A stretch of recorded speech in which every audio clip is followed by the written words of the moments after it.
Hello Pisces, Sun, Moon Rising, and Venus Signs. Kamusta kayo? Sana po'y nasa mabuti kayong kalagayan. Welcome back po sa Star Tarot. Kung bago kayo rito, welcome din kayo. Thank you sa inyong support. I truly appreciate it. God bless you all. Pisces, pauna mensahe po ninyo strength. Ayan, so this may be physical strength or this could also be inner strength. Okay? So, physical and inner strength, maybe kailangan ninyo yan sa ngayon in order for you to face kung ano man yung mga sitwasyon ninyo sa buhay. Maaring merong mga challenging situation sa buhay ninyo na kinakaharap kayo sa ngayon. Possible na ganon. Kaya it may be challenging talaga at kailangan ninyo na magpakatatag. No? Kailangan ninyo na maging matatag ang inyong kalooban. Okay? So, what else? We have stillness. Ayan. So, yung stillness na to, kailangan ninyo siguro itong gawin para nang sa gayon mapaghandaan ninyo kung paano ninyo haharapin ang hamon ng buhay na ito. No? Na kailangan ninyo yung lakas ng loob, kailangan niyo ng lakas ng katawan, diba? So para mapagplanuhan ninyo, mapag-isipan ninyong mabuti what is needed. Anong kailangan ninyong gawin? How are you going to approach this? No? So kailangan ninyo mag-stillness kayo so that you can focus, so that you can think clearly, no? So what else? We have enlightenment. Ayan. So, there is an enlightenment coming your way. Kaya, talaga, it is a must, no? Na mag-time out muna kayo sa kung ano ang inyong mga pinagkakabisihan, no? Put yourself in solitude. Put yourself in stillness para nang sa gayon, nandoon lang ang focus ninyo. No? You can tune into your intuition. You can go deep within you. Makakapagnilay-nilay kayo. You can tune into your soul. Okay? Maaring meron din kayong mga dasal, no? Na dito nyo lang ito maririnig. Sa pagkakataon nyo lang yan na mag-stillness kayo, doon nyo lang yan malalaman, doon ninyo maririnig. At saka, enlightenment, no? You will be given enlightenment, clarity of thought, na maaring yan ang kailangan ninyo para dito sa sitwasyon na ito, no? What else? We have freedom. Ayan. So, napakaganda. This is a victory. Pisces. Maaring ang iba sa inyo rito in the past, no? Siguro, someone ay nag-brown out po. Pasensya na. Thanks God, bumalik na po ang kuryente. Pasensya na. Parang Christmas light na ang ilaw namin dito. Nag-brown out, babalik, nag-brown out. Tapos babalik. So, as I was saying earlier po, yung freedom energy na to, maaring in the past, ang iba sa inyo, being controlled by someone siguro, no? Or by something, by a situation. Baka restricted kayo by someone or by a situation. So, pero maaring ngayon, you are going to reclaim your freedom, no? At magiging malaya na kayong magdesisyon para sa sarili ninyo. Maaring malaya na kayong gawin kung ano man ang gusto ninyong gawin. No? So, finally, 'di ba? You are reclaiming your power. Maaring ganun ang sitwasyon ng iba sa inyo rito.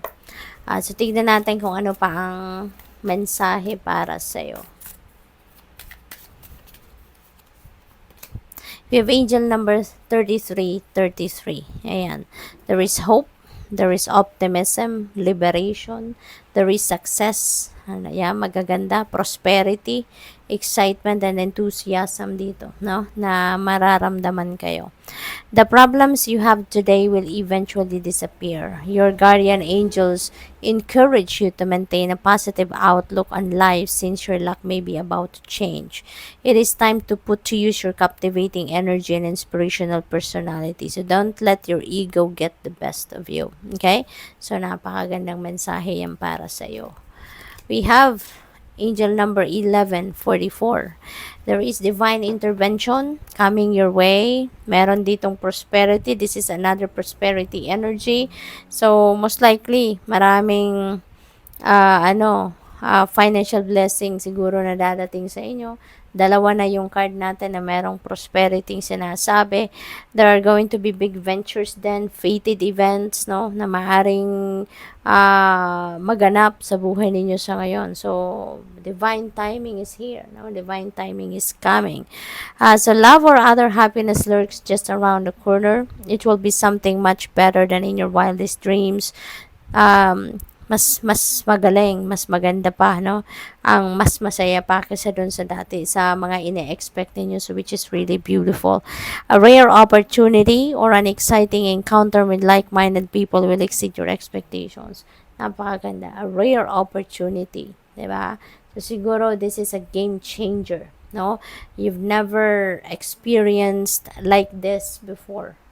Napakaganda. This is so exciting. You never know kung anong klaseng oportunidad ang dadating, but definitely, no, ito yung magdudulot ng iba yung saya sa'yo. Kasi mas higit pa, no, doon sa kung ano man ang ine-expect ninyong maaring dumating. Angel number 1616, overcoming obstacles, really beautiful. There is a promise dito na kung ano man ang mga obstacles na nai-encounter ninyo sa ngayon, you know, you'll be able to overcome that na. So, napakaganda, di ba? Soulmates, maaring ma-meet nyo na din yung mga soulmates ninyo sa ngayon. Maaring yan ay mauwi din, no, sa isang romantic encounter, romantic relationship, no?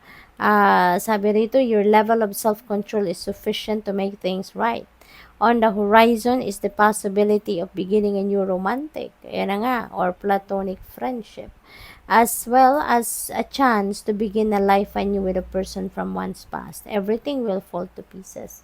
So, things are going to, to fall into its right places. So, talagang merong fated events dito. Yung pagkikilala ninyo ngayon sa mga soulmate ninyo, you know, yung pag-encounter ninyo with like-minded people, those are fated. No, those are fated. They are divine, at plan, kumbaga, na mangyayari na sa ngayon. We have angel number 1001, new beginnings. Ayan, so marami kayo sigurong mga sisimulang bagong chapter sa buhay ninyo sa ngayon. Personal development, maaaring yun din ang focus ninyo.